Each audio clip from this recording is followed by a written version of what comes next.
Good morning students, स्वागत है आपका अपने यूट्यूब चैनल प्रिपरेशन मंत्रा पे, जहां मैं सुजीत कुमार नंदा आपका बायो मेंटर ठीक है स्टार्ट कर चुका भी था। क्या था, मोनेरा स्टार्ट कर चुका था ठीक है, जिसमें उसके स्ट्रक्चर्स के बारे में, प्लाज्मा मेम्ब्रेन के बारे में बता चुके थे, ग्लाइकोकैलिक्स के बारे में बता चुके थे ठीक है। आज हम लोग पढ़ेंगे क्या, तो आज हम लोग पढ़ेंगे उसके ऊपर पाए जाने वाले फ्लैजिला के बारे में। किसके बारे में? फ्लैजिला के बारे में ठीक है। वो फ्लैजिला होता क्या है, कैसा बना होता है, आखिर उसका डिफरेंस क्या, यूकैरियोटिक और प्रोकैरियोटिक में क्या डिफरेंस है। प्रोकैरियोटिक में फ्लैजिला पाया जाता है, यूकैरियोटिक में पाया जाता है, तो आखिर ये प्रो और यू में डिफरेंस क्या है, तो ये हम लोग देखेंगे ठीक है। तो देख रहे हैं कि वो क्या है कि जो फ्लैजिला है किसमें, प्रोकैरियोटिक में। जो फ्लैजिला है किसमें, प्रोकैरियोटिक में जो फ्लैजिला है उसमें क्या डिफरेंस है और यूकैरियोटिक में क्या डिफरेंस है। तो देख रहे हैं बच्चों कि जो प्रोकैरियोटिक फ्लैजिला, प्रोकैरियोटिक फ्लैजिला और यूकैरियोटिक फ्लैजिला दोनों में सेम यही डिफरेंस है कि क्या है कि जो ये होगा, ये इसमें होगा क्या, इसमें डायरेक्ट बेसल बॉडी होगा, हुक्स पाए जाएंगे और क्या होगा, फ्लैजिलिन प्रोटीन्स वगैरह पाए जाएंगे। या इसमें क्या होगा, इसमें जो होगा 9+2 अरेंजमेंट में होगा। क्या होगा, 9+2 अरेंजमेंट में जो माइक्रोफाइब्रिल्स होंगे वो 9+2 अरेंजमेंट में होंगे ठीक है। यहाँ पर क्या बना हुआ होगा, जो प्रोकैरियोटिक फ्लैजिला है वो बच्चों बना होता है किस चीज का, तो prokaryotic flagella is made up of क्या, उसको बोलते हैं हम लोग फ्लैजिलिन, अभी बताया हमने। और इसमें हमने क्या बताया, माइक्रोट्यूब्यूल्स अभी बोला, अभी आप लोगों ने सुना, इसको हमने क्या बोला, माइक्रोट्यूब्यूल्स। क्या बोला, माइक्रोट्यूब्यूल्स, या इसको क्या बोलते हैं, ट्यूब्यूलिन क्या बोलते हैं उसको, ट्यूब्यूलिन प्रोटीन। तो यहाँ फ्लैजिलिन आया, यहाँ क्या आया, ट्यूब्यूलिन आया। और क्या डिफरेंस होगा बच्चों, तो इसमें जो होता है प्रोकैरियोटिक फ्लैजिला में वो क्या होता है, तो हमारे पास में बेसल बॉडी होगा ठीक है। क्या होगा, बेसल बॉडी होगा। बेसल बॉडी के बाद यहाँ पे निकलेगा क्या, इसको बोलेंगे हुक, और इससे निकलेगा क्या, फ्लैजिला। ये बेसल बॉडी से ऐसे कनेक्टेड होगा ठीक है। वहीं पर जो यूकैरियोटिक फ्लैजिला देखते हैं तो वहां पे आप देखते हो, आप देखोगे आपको बताया भी जाएगा कि ये क्या होगा, इस तरीके से ये कुछ अटैच होते हैं, ये 9 पेयर्ड होंगे, इसमें 9 होगा, और ये उसका प्रोटेक्टिव, और यहाँ पे 2 इस तरीके से होगा। ये आपको एनसीईआरटी में बना हुआ है। ये इस तरीके का अरेंजमेंट किस में होता है, तो यूकैरियोटिक में। और प्रोकैरियोटिक का जो अरेंजमेंट होता है वो क्या होता है, इस तरीके से होता है ठीक है बच्चों। और हमने देखा था प्रोकैरियोटिक में, तो यूकैरियोटिक में तो इसको हम लोग इसको डिस्क्राइब करेंगे कहाँ, यूकैरियोटिक में। अभी इसको ध्यान नहीं देते ठीक है। चलिए अभी हम लोग केवल करेंगे क्या, प्रोकैरियोटिक फ्लैजिला के बारे में। किसके बारे में, तो प्रोकैरियोटिक फ्लैजिला के बारे में। चलिए ध्यान दे रहे हैं कि अब आगे हमारा क्या है, तो इसमें हम लोग देख रहे हैं कि जो फ्लैजिला के बेसिस पे हमने टाइप पढ़ लिया था, कौन कौन सा टाइप था, तो on the basis of flagella bacteria are of 5 type, atrichous, monotrichous, peritrichous, amphitrichous और लोफोट्राइकस ठीक है। हम लोगों ने देखा था on the basis of flagella. कुछ जो बैक्टीरिया होते हैं जो फ्लैजिला कंटेन नहीं करते हैं, कुछ बैक्टीरिया क्या होते हैं जो फ्लैजिला कंटेन नहीं करते हैं, तो वो कौन कौन से हैं बच्चों, तो वो आपके पास में है साइनोबैक्टीरिया। साइनोबैक्टीरिया में क्या हो गया, नॉस्टक हो गया, जो फ्लैजिला कंटेन ही नहीं करता है, विदाउट फ्लैजिला होता है ठीक है।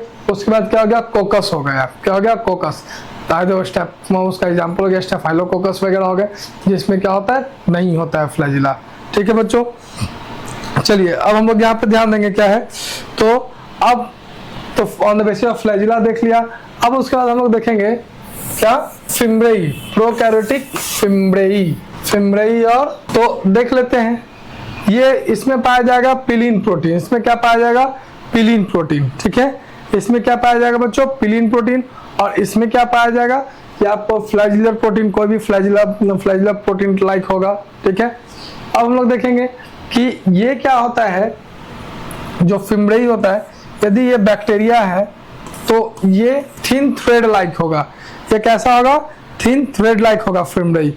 और वही जो पीली होगा वो क्या होगा, इस तरीके से होगा। पीली क्या होगा, इस तरीके का होगा, मतलब ये कैसा होगा, ये ट्यूब्यूल शेप हो गया। ये क्या हो गया, ट्यूब्यूलर। ये कैसा होगा, ट्यूबुलर, और ये कैसा हो गया, सिलियरी। कैसा हो गया, सिलियरी। तो एक हमारे पास में दिख रहा है ट्यूबुलर है और एक क्या है, सिलियरी है। तो बच्चों देख रहे हैं एक और क्या काम करेगा, एक काम करेगा अटैचमेंट के लिए। एक काम किस चीज लिए करेगा, तो अटैचमेंट के लिए। तो किस चीज में अटैचमेंट, किस चीज में अटैचमेंट के लिए करेगा, तो अटैचमेंट ये हो गया सेक्सुअल अटैचमेंट, ठीक है, सॉरी। एक क्या करेगा, एक सेक्सुअल अटैचमेंट करेगा और एक क्या क्या करेगा, किसी सबस्ट्रेटम से अटैच कर लेगा, ठीक है। अब इसी में देखते हैं बच्चों कि जो फिम्ब्रेई वगैरह हो गया, क्या होगा, सेक्सुअल अटैचमेंट के लिए होता है, और जो पिली होता है क्या होता है, सबस्ट्रेटम से अटैच करने के लिए होता है, ठीक है। एक इसी में आता है क्या, सेक्स पाइलस भी आते हैं, जो क्या करता है, कॉन्जुगेशन के टाइम में ट्रांसफॉर्मेशन में हेल्प करता है, ठीक है। कॉन्जुगेशन जब होता है तो वो ट्रांसफर करने के जो जेनेटिक मटेरियल है जो जीनोम से, उसको ट्रांसफर करने में वो काम देते हैं, या वो उस तरीके का फंक्शन करते हैं, ठीक है। जो हमारा नेक्स्ट टॉपिक है बच्चों, वो हमारा क्या है, तो अब है मेसोजोम। क्या है, मेसोजोम, ठीक है। नेक्स्ट टॉपिक हमारा क्या है, तो मेसोजोम। अब ये मेसोजोम क्या होता है, हमने पहले भी बताया था कि जो बैक्टीरियल सेल है, ये देखो बैक्टीरियल सेल है, तो इसमें जो मेसोजोम होगा, ये आप देख रहे हो, तो ये जो इस तरीके का जो स्ट्रक्चर है, ठीक है, इसी में और भी स्ट्रक्चर इस तरीके से भी होता है, इस तरीके से भी स्ट्रक्चर होता है। तो जो मेसोजोम का स्ट्रक्चर वो डिफरेंट होता है। क्या होता है, मेसोजोम जो होता है वो डिफरेंट स्ट्रक्चर्स का होता है। तो अब वो कैसा हो गया, ठीक है, मतलब डिफरेंट मतलब कैसा होगा, तो एक हो जाएगा ट्यूब्यूल शेप, एक हो जाएगा वेसिकल, और क्या होगा, सिस्टर्नी। कैसा हो जाएगा, सिस्टर्नी, और सिस्टर्नी नहीं, उसको लैमिनर बोलते, सॉरी लैमिनर बोलते, क्या बोलते हैं, लैमिनर, ठीक है ना। क्या बोलते हैं, लैमिनर या लैमेला शेप, क्या बोलते हैं, लैमिनर या लैमेला शेप बोलते हैं, ठीक है। तो ये डिफरेंट टाइप्स ऑफ मेसोजोम होगा। अब मेसोजोम का फंक्शन क्या है, तो मेसोजोम का फंक्शन क्या है बच्चों, तो मेसोजोम का फंक्शन है हमारे पास में, क्या करता है, हेल्प इन रेस्पिरेशन। दूसरा क्या करेगा, रेस्पिरेशन में हेल्प करेगा, ठीक है। रेप्लिकेशन ऑफ डीएनए में हेल्प करेगा। किस में हेल्प करेगा, डीएनए के रेप्लिकेशन में हेल्प करेगा। और किस चीज में हेल्प करेगा बच्चों, तो देखेंगे और किस चीज में हेल्प करेगा, डीएनए रेप्लिकेशन में हेल्प कर रहा है, ठीक है। उसके बाद क्या करेगा, सेल वॉल फॉर्मेशन में हेल्प करेगा। किस चीज में, सेल वॉल, इसमें हेल्प करेगा, सेल वॉल फॉर्मेशन में हेल्प करेगा। अब क्या हो गया, हमारे पास में तीन हो गया, कौन कौन सा, डीएनए रेप्लिकेशन, और किस चीज में हेल्प किया, रेस्पिरेशन, और किस चीज में हेल्प किया, तो सेल वॉल फॉर्मेशन। और ये दूसरा क्या करेगा, तो सेल डिवीजन में हेल्प करेगा। किस चीज में हेल्प करेगा बच्चों, तो सेल डिवीजन में, सेल। अब ये सेल डिवीजन में कैसे हेल्प करेगा, तो देखा हमने कि ये क्या है, हमारा बैक्टीरिया है। अब इसी में क्या है, ये क्या है, मेसोजोम, ये क्या है, मेसोजोम है। अब इसी जगह पे क्या आया कि कोई डीएनए पार्टिकल जो था वो अटैच हुआ, इससे क्या होगा, कोई डीएनए पार्टिकल अटैच हुआ। अब इसमें क्या होगा, ठीक है, अब ये जो डीएनए पार्टिकल है इसी जगह पे क्या हो जाएगा, दो में डिवाइड हो जाएगा। किसमें हो जाएगा, दो में डिवाइड होगा, दो में रेप्लिकेट कर लिया। अब रेप्लिकेट करने के बाद क्या होगा कि थर्ड में क्या होगा, ठीक है, थर्ड में क्या होगा कि ये दोनों जो डीएनए पार्टिकल था अलग हुआ, और जो हमारा बैक्टीरिया भी है वो इस जगह से क्या हो जाएगा, वो डिवाइड हो जाएगा। तो हम देख रहे हैं ना, ये जो मेसोजोम है डीएनए रेप्लिकेशन में कैसे हेल्प किया, तो जो डीएनए था उसमें अटैच हो गया, उस सबस्ट्रेट में अटैच हो गया, और अटैच मतलब मेसोजोम में अटैच हुआ। जैसे ही मेसोजोम में अटैच हुआ तो रेप्लिकेट किया तो दो बनाया, और दो जैसे ही बना तो वो जो मेसोजोम है उसको क्या कर दिया, डिवाइड कर दिया। तो डिवाइड करने से क्या हुआ, तो बैक्टीरिया था, ये पेरेंट बैक्टीरिया था, और ये क्या हो गया, दो हमारे पास में डॉटर बैक्टीरिया फॉर्म हो गया, ठीक है।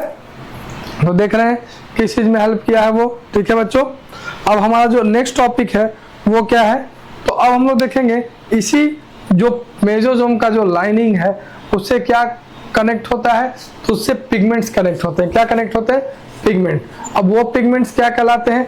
तो उसको हम लोग बोलते हैं क्रोमेटोफोर। क्या बोलते हैं? क्रोमेटोफोर्स बोलते हैं, जो बैक्टीरिया को डिफरेंट डिफरेंट कलरेशन देता है, पिगमेंटेशन देता है। ठीक है, अब इसमें हम लोग देखेंगे कि क्या है क्रोमेटोफोर।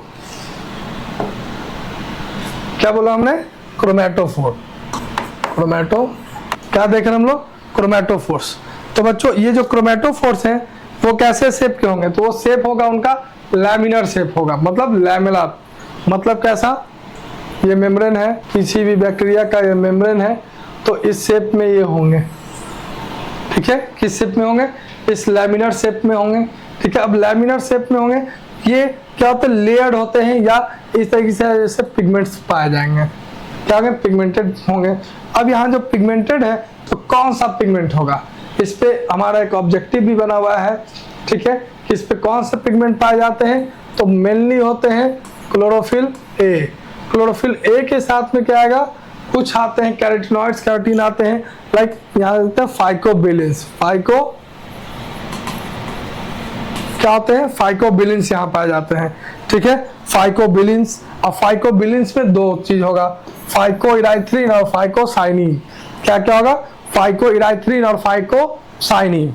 जो फाइकोइराइथ्रिन होगा, ठीक है, फाइकोइराइथ्रिन होगा, वो किस कलर का होगा?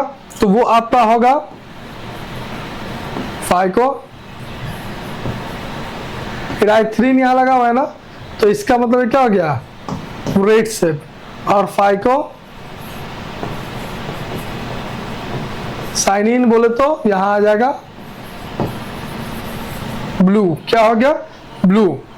तो देख रहे हैं कि फाइकोसाइनिन किस शेप में है?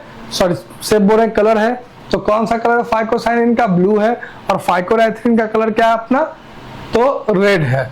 तो बच्चों यहाँ देख रहे हैं कि जो क्रोमेटोफोर्स हैं, जो बैक्टीरिया का जो डिफरेंट डिफरेंट शेप हमने देखा, सॉरी पिगमेंट जो देखा हमने, तो वहां पर देखा कि क्रोमेटोफोर कैसा है?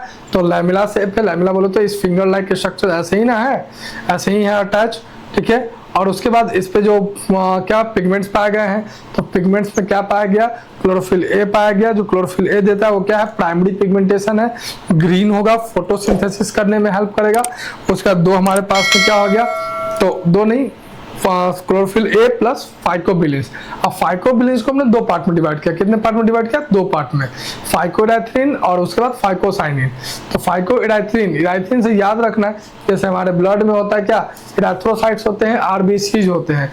क्या होते हैं हमारे ब्लड में? क्या होते हैं? आरबीसीज होते हैं। अब वो जो आरबीसीज है वो क्या करते हैं? रेड कलर देते हैं। आरबीसीज का कलर तो रेड होता ही है, तो वही से याद रखना है कि इराइथ्रिन बोले तो रेड हो गया, और क्या हो गया? साइनिन बोले तो ब्लू हो गया। तो अपन लोग ने क्या कर लिया? तो पढ़ लिया किसके बारे में? क्रोमेटोफोर्स के बारे में। ना अब हम लोग ध्यान देते हैं किसके बारे में? जो हमारा अगला टॉपिक है। ठीक है, क्रोमेटोफोर्स के बाद क्या है? राइबोसोम्स। क्या है? राइबोसोम्स। तो राइबोसोम्स के बारे में हम लोग ऑलरेडी प्रीवियस क्लासेस में पढ़ कर आए हैं, 9th में पढ़ कर आए हैं कि जो राइबोसोम्स होते हैं वो क्या होते हैं? तो प्रोटीन सिंथेसिस करते हैं। क्या करते हैं? प्रोटीन सिंथेसिस करते हैं। ठीक है, देखेंगे हम लोग इसके राइबोसोम्स के बारे में। तो राइबोसोम क्या करता है? तो प्रोटीन को सिंथेसाइज करता है। अब बच्चों यहाँ पे ध्यान देंगे, जो प्रोटीन सिंथेसिस है, राइबोसोम क्या किया? प्रोटीन क्या करा? Protein synthesis. तो बच्चों ये प्रोटीन सिंथेसिस तो नॉर्मल सा होगा, सारे में फंक्शन होगा। तो ये जो राइबोसोम होगा यूकैरियोटिक सेल से कैसे डिफर करेगा? तो यूकैरियोटिक सेल में जो राइबोसोम होता है वो होता है एटीएस। कैसा होता है? एटीएस। वहीं पे जो मोनेरा या प्रो में होगा, ये किस में है? यू में। और प्रो में जो होगा वो क्या होगा? 70s। क्या होगा? 70s। बच्चों एक चीज ध्यान देंगे कि जो राइबोसोम होता है वो पूरे साइटोप्लाज्म में इस तरीके से अटैच क्या होगा? डिस्टॉर्टेड मैनर में होता है राइबोसोम। जब प्रोटीन को सिंथेसाइज करना होता है तो ये ही राइबोसोम्स क्या होते हैं? छोटा बड़ा छोटा बड़ा छोटा बड़ा छोटा बड़ा, इस तरीके से क्या हो जाते हैं? एक दूसरे से जुड़ जाते हैं। मतलब है ना, बीट्स ऑन स्ट्रिंग बोले तो बुक का लैंग्वेज है बीट्स ऑन स्ट्रिंग, मतलब एक रस्सी एक धागा है उसके ऊपर क्या गांठ टाइप का बड़ा जुड़ा हुआ है ऐसे, just like a series bulb की तरह, जो दीपावली में हम लोग चकमक चकमक करने के लिए लगवाते हैं, तो है ना सीरीज बल्ब। तो वो क्या काम करता है बच्चों, तो वो सिंपली वो काम करेगा क्या, प्रोटीन सिंथेसिस। हमने क्या किया, ये छोटे और बड़े मॉलिक्यूल्स क्या अलग अलग हैं, जैसे ही प्रोटीन सिंथेसाइज करना हो तो दोनों मॉलिक्यूल्स क्या हो गया आपस में आकर जुड़ गए। मतलब अब यहां से भी क्लियर हो गया कि जो 70S है, 70S में भी क्या होता है, सब यूनिट्स होते हैं, क्या होते हैं, सब यूनिट होता है। तो ये सब यूनिट क्या होगा, तो जो स्मॉलर सब यूनिट होगा वो होगा 30S, और जो लार्जर सब यूनिट होगा वो होगा हमारा 50S। तो देख रहे हैं बच्चों कि इसमें भी अब क्या है, अपन के पास में दो सब यूनिट्स आ गए, एक 30S और एक 50S। कोई दिक्कत? तो हम लोगों ने देखा कि इसमें भी क्या है हमारे पास में, तो डिफरेंट वेरिएंट है। तो अब ये 30S और 50S है क्या, अब S का मतलब यहां क्या होता है, तो इसको बोलते हैं श्वेडबर्ग कांस्टेंट। क्या बोलते हैं, श्वेडबर्ग कांस्टेंट, ठीक है ना। अब ये कांस्टेंट क्या बताता है, तो सेडिमेंटेशन रेट बताता है। क्या बताता है, सेडिमेंटेशन रेट को बताता है, ठीक है बच्चों। तो अब देखेंगे, तो अब ये जो श्वेडबर्ग कांस्टेंट हमने बोला क्या, SVED श्वेडबर्ग, ये क्या बताता है, तो ये बताता है हमारे पास में क्या है, तो सेडिमेंटेशन रेट। क्या बताया, तो सेडिमेंटेशन रेट डेंसिटी को बताता है, और क्या बताता है, तो साइज को बताता है, ठीक है। अब वो अटैचमेंट होना है ना, वहाँ क्या प्रोड्यूस होना है, वहाँ उसको प्रोड्यूस करना है, मतलब जो भी होगा अटैचमेंट हुआ, स्मॉलर सब क्या हो गया, एक छोटा सा स्मॉलर सब यूनिट और एक लार्जर सब यूनिट ऐसे जुड़ा हुआ है। ये नीचे वाला क्या हो गया, लार्जर हो गया, और बड़ा वाला क्या, ऊपर वाला क्या हो गया, छोटा हो गया। यहाँ देखें ना, इस तरीके से ऐसे जुड़ा है। अब जैसे ही जुड़ा तो यहाँ पर देखेंगे, अब जो प्रोकैरियोटिक में जो राइबोसोम्स होगा, ठीक है, यहाँ पर देखेंगे कैसा होता है, तो पॉलीराइबोसोम्स। क्या बोलते हैं, पॉलीराइबोसोम्स। अब पॉलीराइबोसोम्स या दूसरा को बोलेंगे पॉलीजोम्स। अब यहाँ देखो, तो सिंपल, तो इसका हमने फंक्शन देख लिया, राइबोसोम्स का फंक्शन देख लिया, तो पॉलीराइबोसोम्स भी देखा, ठीक है। पॉलीराइबोसोम्स के बारे में भी हमने देखा, और क्या देखा, पॉलीजोम्स के बारे में, कि राइबोसोम्स को ही क्या बोल रहे हैं, वो बोल रहे हैं, ठीक है। अब यहाँ बच्चों, तो जो नेक्स्ट टॉपिक हमारा क्या है, तो प्लाज्मिड है। क्या है, प्लाज्मिड। नेक्स्ट टॉपिक आने से पहले एक और चीज वो देख लेते हैं कि ये 30 और 50, इसमें भी क्या होता है, कुछ छोटे छोटे सब यूनिट्स होते हैं। क्या होते हैं, कुछ छोटे छोटे सब यूनिट्स होते हैं, बहुत डिवाइड हो जाते हैं। जैसे आपका 30S में क्या होता है, 16S, जो कि हमने स्टार्टिंग में ही बताया था कि इसका क्या प्रॉपर्टी है, ठीक है। 60S होगा, और इसमें और भी अलग पोर्शंस होते हैं। और जो 50S होता है उसमें क्या होगा, 33 टाइप का पोर्शन होगा। कितना, 33 टाइप ऑफ पोर्शन, मतलब अलग अलग टाइप के यहाँ पे आपको मिलेंगे, ठीक है। तो हम लोगों ने देखा, राइबोसोम का फंक्शन देख लिया, राइबोसोम का स्ट्रक्चर देखा, राइबोसोम कैसे वर्क कर रहे हैं, उसमें क्या सब यूनिट्स है, जो S का वैल्यू, S जो है वो क्या बताता है, ये सारे को हम लोगों ने देखा बच्चों। अब इसके बारे में बाद हम लोग पढ़ेंगे क्या, प्लाज्मिड। प्लाज्मिड क्या है, तो जिसको हमने बोला था एक्स्ट्रा क्रोमोसोमल DNA, प्लाज्मिड को हमने क्या बोला था, एक्स्ट्रा क्रोमोसोमल DNA, ठीक है। तो प्लाज्मिड के बाद में और भी आगे हम लोग स्ट्रक्चर्स को देखेंगे, ठीक है। तो नेक्स्ट क्लास में हम लोग मिलेंगे, जहाँ हम लोग करेंगे किसके बारे में स्टडी, तो प्लाज्मिड और रेस्ट ऑफ जितने भी हैं, ई प्लाज्मिड, TI प्लाज्मिड, कोल प्लाज्मिड, ठीक है, ये जितने भी प्लाज्मिड है एलैबोरेट करेंगे टाइप्स ऑफ प्लाज्मिड को, ठीक है बच्चों। तो आज के लिए इतना ही, नेक्स्ट क्लास में मिलेंगे। हमारे साथ जुड़े रहें, प्रिपरेशन मंत्रा के साथ जुड़े रहें, ऐसे ही और भी टॉपिक्स आपके सामने आएंगे, पूरा सिलेबस कंप्लीट होगा, ठीक है। Thank you.